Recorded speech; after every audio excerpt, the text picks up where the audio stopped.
توی چند ماهی که این آیفون 14 دستم بود راه زیادی رو رفتم تا آنتنش رو برگردونم. الان میخوام بهتون بگم کدومش جواب داد. سلام فیلاتلیا عزیز، امیدوارم حالتون عالی باشه. آیفون 14 و 15 داستانای خیلی زیادی داشت و خیلی از اونایی که دارن و استفاده میکنن متاسفانه با مشکل آنتن مواجهن، چون رجیستری نمیشه. وقتی یه نیاز اینقدر مهم تو جامعه هست، خیلی‌ها میان یه سری روش‌هایی اعلام میکنن که بعضیشون جواب میده، بعضیشون سرکاریه، بعضیشون خیلی موقت جواب میده و بعضیشون هم شاید دائمی باشه. یه مدت خیلی طولانی زمان برد که هر کدوم از روش‌ها رو تست بکنیم و ببینیم که استیبل هست، همیشه اوکیه یا بعضی وقتا میره و میاد، قضیه چطوریه. الان میخوام همه این تجربیات رو راجع به 3-4 روش معروفی که تو اینستاگرام دیدید و بهتون بگم. قبل از اینکه با ما همراه باشید و ببینیم چجوری آنتنمون برگشت و دیگه نرفت، یه استاپ، یه لایک کوچیک رو ویدیو و سابسکرایب به کانال یادتون نره و برگردید. یکی از اولین راههایی که پیشنهاد میدادن این بود که شبکه رو بذاریم روی 2G. سیم کارت رو در بیاریم، دوباره بذاریم و ایرپلی مود رو خاموش و روشن بکنیم و در نهایت طبق یه پروسه‌ای آنتن برمیگرده. این ولی واقعا جواب نداد، چون یکی دو روز شد که آنتن داشتیم ولی دوباره آنتنمون میرفت و بعضی وقتا چند روز متوالی هم آنتن داشتیم و دوباره آنتن میرفت. راه بعدی که خیلی سریع هم پخش شد این بود که سیم کارت رو در بیار بنداز توی گوشی اندرویدی. حالا تو گوشی اندرویدی بعضیا میگفتن که یه تماس بگیر، بعضیا میگفتن اونجا بذار رو 2G، بعضیا میگفتن که یه 2 روز اونجا نگه دار، بعد 2 روز دوباره بیار رو گوشی آیفونت و راه‌های مختلفی بود. هر کدومش رو جدا جدا تست کردیم ولی بازم جواب نداد. منظور از جواب نداد اینه که یه وقتی میومد یه وقتی نمیومد. یه بار دو بار این کارو میکردیم بازم آنتن برنمیگشت، یه بار اول برمیگشت. یه بار که برگشته بود بعد 2 ساعت میرفت، یه بار که برگشته بود بعد 4 روز میرفت. خلاصه یعنی اوکی نبود. تقریبا این زمان بود که شایعات خیلی گسترده اومد که یه سری میان آیفون رو ثبت مسافری میکنن. یعنی با اینکه شما تو فرودگاه ما نیستی و پاسپورتی هم در کار نیست، طرف از تو پول میگرفت و این کارو انجام میداد. حالا یکی 1 تومن پول میگرفت، یکی 2 تومن، یکی 5 تومن، یکی 4 تومن و خلاصه طیف گسترده از مردم این پول رو دادن، کلی آدم هم این پول رو گرفتن. واقعیت اینه که من تو کتم نرفت و نتونستم به خودم بقبولونم که این راه آنتن رو برمیگردونه. واسه همین پولی هم ندادم، اما 2 تا از دوستام رفتن دادن و یه مدتی آنتن داشتن و دوباره آنتنشون رفت و بازم این راه جواب نداد.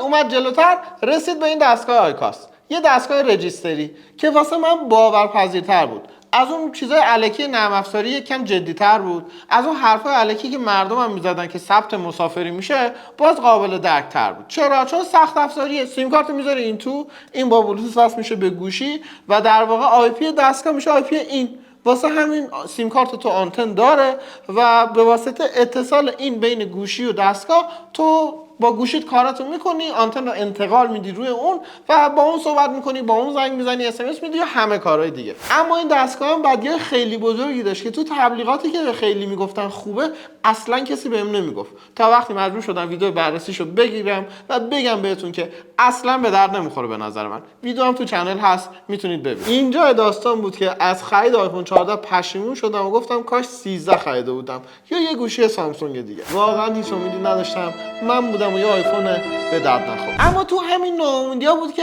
بچه همیشه در صحنه یه سری راههای جدید پیدا کردن و من کلی خوشحال شدم.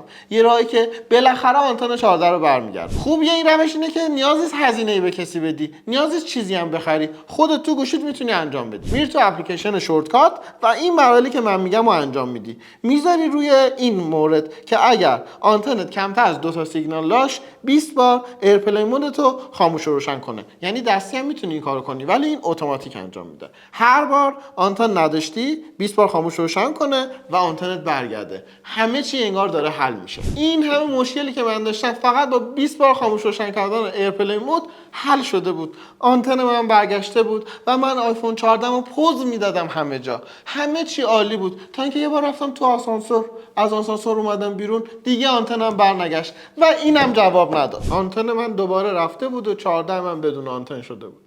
تا 1 ماه قبل که بالاخره حل شد. پروفایل دانلود کنید، توی گوشیت نصب کنی، آنتنت برگرده. البته پروفایل‌ها رو یکم وزده شدم. خیلی‌ها پول می‌گرفتن. من تو بعضی کانال‌های تلگرام رایگان پیداش کردم و نصب کردم. زیرش هم یه لینکی بود که اونو که می‌زدیم شورتکاتش هم نصب می‌شد. شورتکات هم رفتم چک کردم. همون کار 20 بار خاموش روشن کردن ایرپلی رو انجام میداد. در واقع از قبل ست شده بود و من فقط نصبش کردم و استفاده کردم ازش. و آنتنم برگشت. بالاخره گوشیم شد یه گوشی که معنی داره، یه گوشی که آنتن سیم کارت توش جواب میده و میتونی ازش استفاده کنی. میرفتم هیلاتل میومدم و همه اتفاقا میافتاد تا اینکه یه روز شارژ گوشیم تموم شد. بعدش که روشن کردم دیگه آنتنم برنگشت. این بود تجربه من از روش‌های مختلفی که تو اینستاگرام و اینور اونور و همکارا و دوستام دیده بودم یا شنیده بودم برای اینکه آنتن 14 رو برگردونم. ولی واقعیت اینه که هیچ کدوم به صورت 100% و دائم نتونستن که آنتن 14 رو برگردونن. هر کدومشون یه باگی داشتن، یه ضعفی داشتن و بعد از یه مدتی که حالا یا کوتاه بود در حد 1-2 ساعت یا بلند بود در حد 2-3 هفته یا 1-2 ماه باز آنتن میره. این مسئله برای کسایی که آیفون 14 و 15 دارن همچنان ادامه داره. مطمئنا بازم راههای جدیدی میاد که خیلی هاشون دنبال اینن که ویو بگیرن تو اینستاگرام، کاورهای خیلی جذاب بزنن که 100% تضمینی بدون مشکل آنتن 14 یا 15 برمیگرده.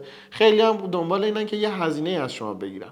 حداقلش اینه که توصیه من اینه که فقط راههای رایگان رو برو، هزینه به کسی نده، چون احتمالاً هیچ راهی وجود نداره که آیفون 14 و 15 رو بدون مشکل و همیشگی و استیبل بتونی آنتن دار استفاده کنی. پس تنها روشی که آیفون 14 و 15 آنتنشون برگرده و بدون مشکل بتونی ازشون استفاده کنی اینه که این دستگاه رجیستر بشن.